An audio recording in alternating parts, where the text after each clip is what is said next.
Voici venir l'hiver et son lot de malades. Et comme chaque année, la période est propice pour faire peur aux Français et leur vendre tout un tas de piqûres. Il s'agit bien d'une vente. Une vente forcée dont les Français ne semblent pas conscients puisqu'ils ne sortent pas leur carte bancaire au moment de recevoir leur injection. Aussi, tout est bon pour vendre n'importe quelle vaccination. Et les autoproclamés experts écument les plateaux de télévision pour vendre leur seule solution miracle. Les soi-disant scientifiques produisent des soi-disant études pour soi-disant prouver mathématiquement l'efficacité de leurs produits. Les médias, enfin, consacrent ce bloubi-boulga par des soi-disant articles qui ne méritent pas autre chose que d'apparaître dans les mêmes encarts que la publicité. Des pseudo-experts, des pseudo-scientifiques et des pseudo-journalistes au service du lobby du médicament.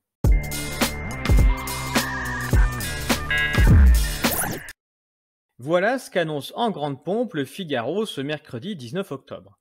Malgré de nombreuses preuves scientifiques, certains doutent encore de la gravité du Covid-19 ou minimisent l'efficacité des vaccins.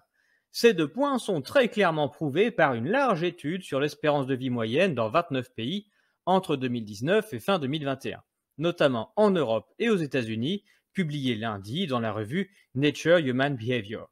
Nous allons voir que non. Cette étude ne prouve ni la gravité du Covid-19 ni l'efficacité des vaccins.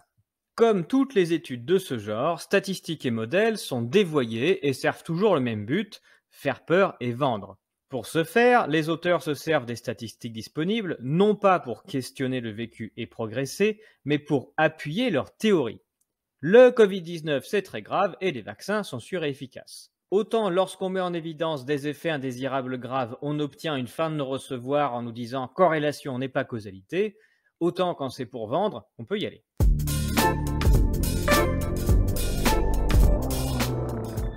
Le Figaro propose cet article de propagande sur la base d'une nouvelle étude publiée par Nature Human Behavior. Cette dernière affirme que la pandémie a fait reculer l'espérance de vie et que la vaccination a permis de la remonter.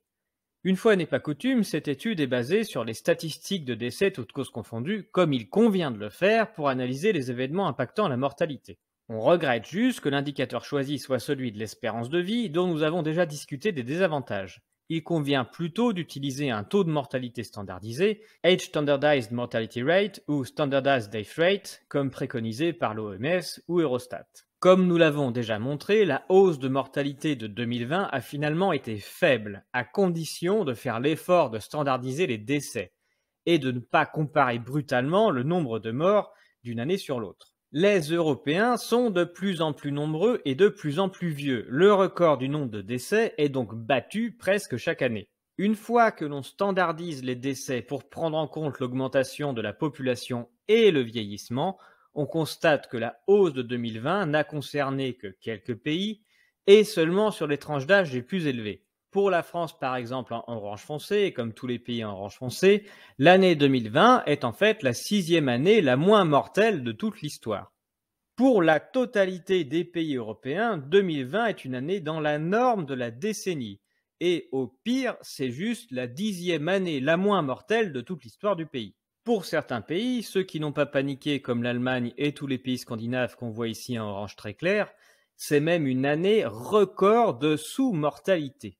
Vient donc la réelle question, est-ce le virus qui a tué ou la peur du virus et donc les mesures mises en place? Les célèbres phrases « les faits n'expliquent pas les causes » ou « corrélation n'est pas causalité » signifient qu'on ne peut pas se baser sur une diminution de l'espérance de vie ou une augmentation du nombre de morts standardisées pour affirmer que c'est bien le virus qui tue en 2020.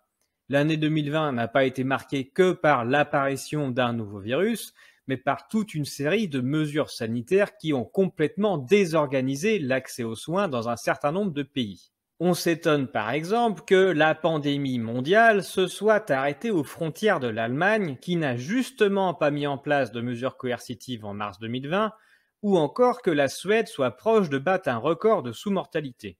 Lorsqu'on regarde les données de soi-disant cas de Covid-19 et de décès dus au Covid-19, on observe que l'Allemagne et la Suède en ont comptabilisé comme tous les autres pays.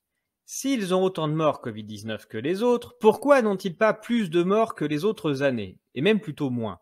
Si c'était vraiment le virus qui tuait tandis que les mesures protégeaient, on devrait avoir moins de morts dans les pays qui mettent en place des mesures, comme la France ou l'Italie, et davantage dans les autres, comme l'Allemagne ou la Suède.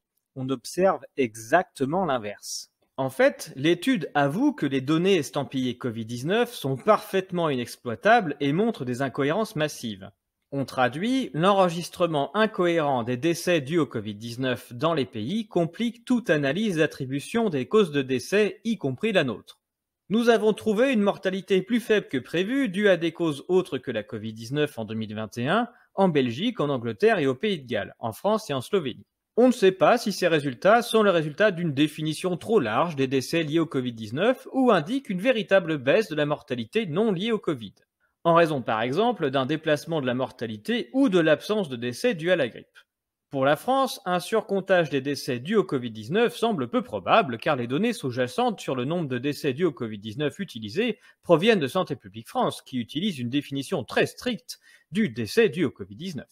Nous pouvons facilement répondre aux auteurs que tout comptage des décès dus au Covid-19 est le fruit de règles administratives arbitraires sans aucun lien avec une maladie identifiable.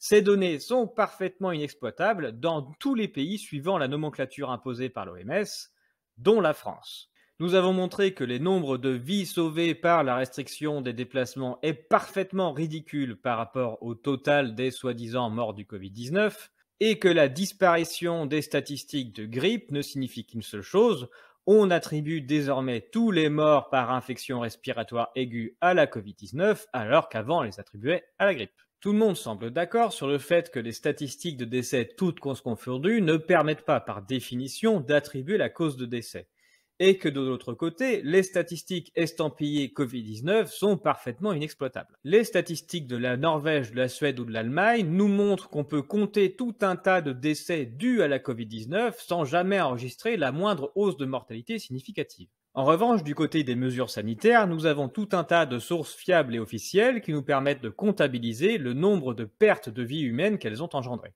Nous les avons d'ailleurs présentées au journal Kairos lors d'une interview. Pour faire très bref, il est tout à fait normal d'enregistrer une augmentation du nombre de décès à domicile lorsqu'on isole les gens chez eux et qu'on leur déconseille de se rendre à l'hôpital.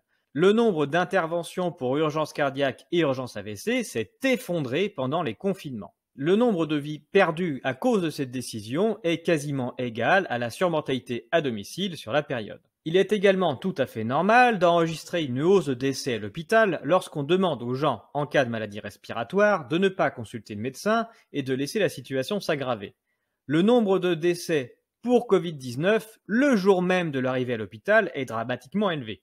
La surmortalité hospitalière sur la période est quasiment égale au nombre de décès dans les 3 jours des arrivées à l'hôpital, et donc des arrivées trop tardives à cause des mesures prises. Enfin, il est tout à fait normal d'enregistrer une hausse des décès dans les EHPAD lorsqu'on met en place un protocole palliatif Covid au lieu des soins habituels, donc en considérant les plus âgés comme insauvables et en les accompagnant vers le décès pour le moindre soupçon de Covid-19.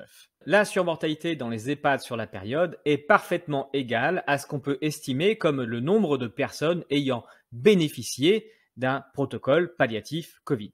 Ainsi, en additionnant ces 3 seules causes de décès, on explique en France 100% de la hausse de mortalité de 2020.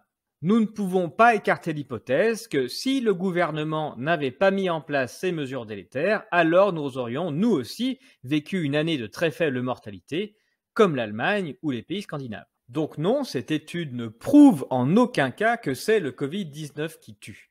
Elle montre juste qu'il y a une hausse de mortalité en 2020 dans un certain nombre de pays. Les auteurs font ensuite l'hypothèse que cette hausse de mortalité serait due au Covid-19 pour ensuite faire semblant de conclure que cette hausse de mortalité est due au Covid-19. C'est le principe d'un raisonnement tautologique ou raisonnement circulaire et pas une démonstration. Les auteurs montrent une corrélation entre la pandémie de Covid-19 et la hausse de mortalité en 2020 et pas un phénomène de causalité. Cette corrélation peut facilement s'expliquer en une seule phrase. La panique fabriquée en 2020 a généré les pires mesures sanitaires jamais mises en place depuis très longtemps et engendré le plus gigantesque abandon de soins jamais vécu dans un certain nombre de pays.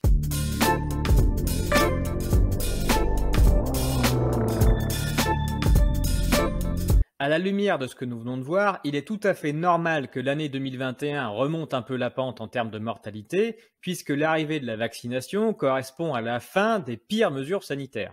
La vaccination est donc bien corrélée à une hausse de l'espérance de vie dans tous les pays qui arrêtent les mesures délétères. En clair, si on arrête de nuire aux gens, ils vivent un peu plus longtemps. Encore une fois, la baisse de la mortalité ne signifie en aucun cas que c'est le vaccin qui sauve des vies, puisque corrélation n'est pas causalité. Au demeurant, les pays qui ne remontent pas la pente en 2021 ne sont pas ceux qui vaccinent le moins, mais ceux pour lesquels la destruction de l'économie en 2020 a été la plus préjudiciable, et notamment les pays de l'Est. Pour s'en rendre compte, il suffit de prendre 2 minutes et de regarder le PIB par habitant des pays d'Europe. Les pays où on meurt le plus en 2021 sont tout simplement les pays les plus pauvres, donc les pays avec le moins de mécanismes d'amortissement social pour leurs habitants. Et c'est rigolo comme l'espérance de vie s'explique parfaitement par la pauvreté, vivement le vaccin anti-pauvreté. Donc non, cette étude ne prouve en aucun cas que l'augmentation de l'espérance de vie en 2021 par rapport à 2020 serait due au vaccin. En 2021, les mesures sanitaires restantes étaient juste moins délétères qu'en 2020. Les auteurs ici ne font qu'un deuxième raisonnement tautologique. Ils font l'hypothèse que c'est le vaccin qui sauve des vies et donc fait monter l'espérance de vie. Ils constatent ensuite que l'espérance de vie monte et font semblant d'avoir prouvé que c'est dû au vaccin. En conclusion, cet article n'est finalement qu'une esbrouffe de plus, masquée derrière un modèle, et on commence à avoir l'habitude.